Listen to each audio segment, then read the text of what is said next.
These are the people that were doing at least some of the robberies. They're now in custody. We are very sure that they were the ones doing it. They pointed guns, emptied the register, and robbed customers as surveillance cameras recorded them here at the Nomad Cafe.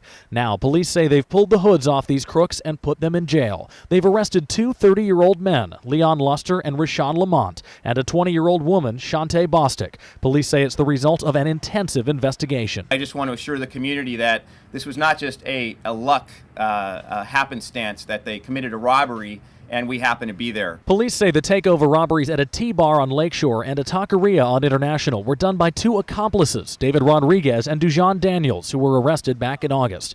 But they say the three ringleaders themselves robbed a bar on Piedmont, the Nomad Cafe, and Full Moon Seafood on MacArthur. But it was Tuesday's robbery of a nail salon that police say got them caught. Investigators say the suspects made their getaway driving up Bancroft, but officers spotted the car as it turned left on 73rd, followed the suspects a few blocks, then pulled them over and made an arrest. In the car, they found two ski masks, a loaded gun, and the money taken from the nail salon. We don't solve these by ourselves as much as the effort as we put into it.